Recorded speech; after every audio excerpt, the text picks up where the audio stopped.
So to engage our group members in using evidence to assess school strengths and needs, identify the problem of practice, and select the strategy of problem to yield improvements for learning.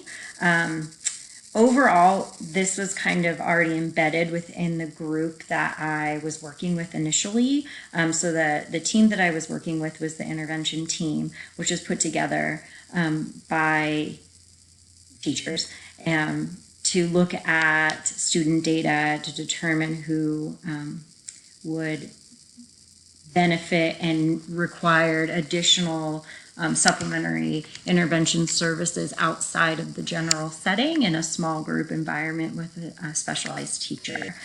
So in the past we had used this, but however the issue that we had kind of identified from before that we were formed this group to kind of address this year was that it was determined at the beginning of the year who required intervention. However, then it was not followed up on, progress monitored, and adjusted along with the needs of the students. So the intervention teachers kind of came together and said, we really want some support with this. We feel like some of the kids they're not benefiting from it anymore because they've closed their achievement gap, or they're not responding to this intervention and we need support with coming up with a new way to support a student. So that was kind of how we identified the problem. It was something we had already identified as a team before.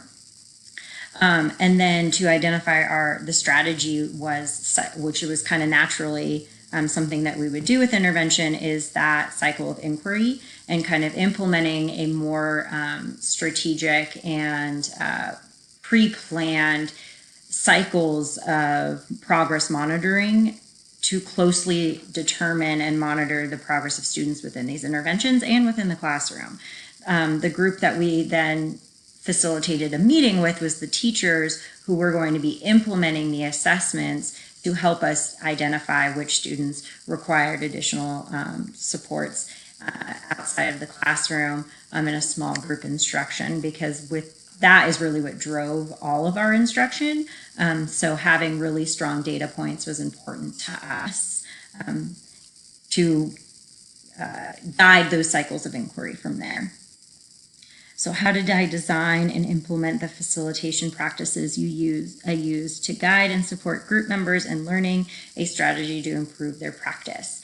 So in our intervention meetings, we kind of dove in. We talked about what cycle of inquiry was. We really collaborated on how that would look within our group setting. And then within the group meeting, the meeting that I facilitated with all of the teachers, we did a lot of collaborating and talking about how this all would help us, not just with intervention, but how we can use that within the classroom as well. So I started out by talking with the instructional leadership team that really oversaw this group of teachers and who traditionally facilitated these meetings, and kind of talked with them about, what were the needs of the teachers at this point around intervention and assessment. What were things that they were asking them a lot of questions about. And then I also kind of talked with them, hey, this is a Friday afternoon. What is going to best keep their focus and maintain their energy through this kind of discussion, and kind of utilizing their feedback. And I designed this more of a conversation and group work time around intervention and assessment to help kind of them to see, one, how these strategies and how this is all kind of fitting within their world, within their classroom, and then two, also maintaining that focus within this meeting. Additionally, I kind of pre-planned and put together some frequently asked questions and guidelines for the teachers to reference as we were going through, because I think a lot of times these meetings get derailed based off of questions that people have, and so I kind of tried to deepen learning and as well as kind of keep the momentum moving in the meetings by kind of planning what these questions were based on the feedback from the instructional leadership team and kind of designing responses in ahead of time. And that was something that I actually handed out to the teachers to kind of look through before we went into this meeting together, again, to kind of keep them on track and also hone in those questions to really what we were discussing that day. So what actions I take to maintain high standards of professionalism, ethics, integrity, justice, and equity for yourself and your group members.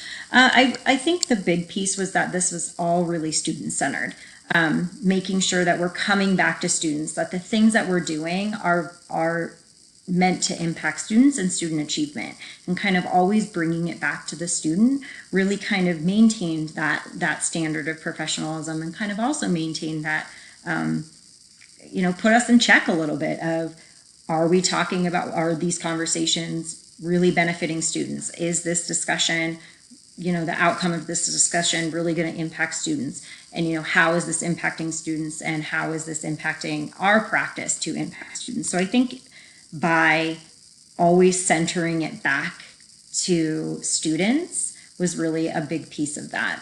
Also, this team had already kind of come up with some additional group norms and expectations, something that we had discussed before, and so kind of that we collaborated on that from before, and so reminding everybody at the start of the meeting, this is what remember how we facilitate these meetings. Remember that we're going to be maintaining positive intent, maintaining focus, listening to everyone's opinions, honoring everyone's opinions and suggestions, maintaining a positive outlook, those, kind of those things. And kind of if we did get derailed, which we didn't in this meeting, but we have in the past, kind of pointing it back to that third point of like, hey, is this really maintaining positive intent at this time?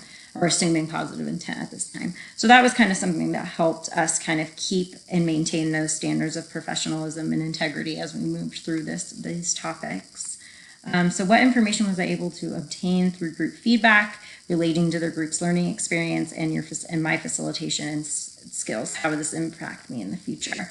So I actually did a follow-up with this group after and just said, hey, let's kind of debrief a little bit about this. And what we found was, one, that it was a lot of information within a lot of time. It was a lot of information and a lot of time. So we kind of the feedback to me was that they had wished we had broken this up into mini sessions. Trying to do this on a Friday afternoon with such kind of in-depth topics, not a lot was going to be kind of absorbed at that time. So their feedback to me was, yes, this is all valid information. However, we really wish that this would have been broken up. And we also wish that this would have came at the start of the school year, not in the middle of the school year, which I totally agreed with. And that was something that we had talked about as a team as well before we had kind of moved into this problem of practice, that we wish we would have kind of started this from the start of the school year rather than kind of waiting until the middle, mid-October is when we actually came together as a team and kind of started this problem of practice together. So that was kind of one thing that some feedback to me. And then also talked about integrating the groups. So right now, a lot of people felt really comfortable working with the group that or the grade level teams that they traditionally work with on a day-to-day. However, they kind of wished we would have mixed it up, and that wasn't something, and they were honest, that wasn't something that they were going to do on a Friday afternoon. That took energy and thought, and so had I pre-planned an activity or something to kind of boost the energy, but also mix them up in a way that didn't force them to have to do it on their own, but really kind of something that I facilitated would have maybe helped deepen the conversations as well. And that's something that definitely will help my facilitations in the future. I sometimes think of things from an observer's perspective and how I don't love, icebreakers. I don't love these little get to know and things like that. However, after I'm done with them, I'm always like, oh, that was great, and I don't think of it from that perspective. And so I kind of need to step outside of that, of like what I like in necessarily approve or not approve, but enjoy, and kind of moving from there and kind of seeing it from other people's perspective of what would be best for the group. They also said that one thing that some feedback that was really positive was that the facilitation style seemed to fit with what they did best with receiving. So I traditionally always do a PowerPoint, which is what I feel comfortable with doing. However, that's the feedback from their instructional lead team, was that they don't respond very well to PowerPoints. It seems a little too formal and it kind of goes over their heads, and they're not really maintaining focus. So I did frame this in a conversation in a collaborative workspace, which they felt that they were very receptive to. So that was some positive feedback for me as well. So some of the challenges that I faced while facilitating the professional learning, first and foremost is that the meeting itself and how I facilitated the meeting, not using a PowerPoint, was way outside of my comfort zone. I like to pre-prepare. I kind of like to have all those talking points and have that up there and have something to point to and have, kind of that reference. That's kind of my safety blanket. And I had to step outside of that and kind of create a notes template and do those things. So that was a little bit of a challenge for me. And then I also think, again, the things I also saw was I probably should have done some sort of activity to kind of boost energy, boost the interactions, because it was Friday afternoon and at 1:00, and teachers are ready to go home. They're kind of spent, and I didn't take that into consideration, which then it did make the conversations challenging and maybe limited them to maybe what they could have been.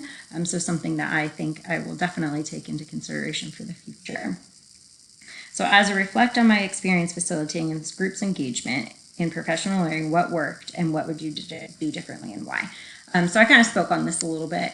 Definitely the more casual conversation style with this group was definitely better than doing a more formal presentation or PowerPoint. So that was great. And then again, like I said before, I think I would have done something to kind of boost morale, kind of boost that energy. It was a Friday, to get them more engaged in the conversation, as we problem solved through this and made some decisions.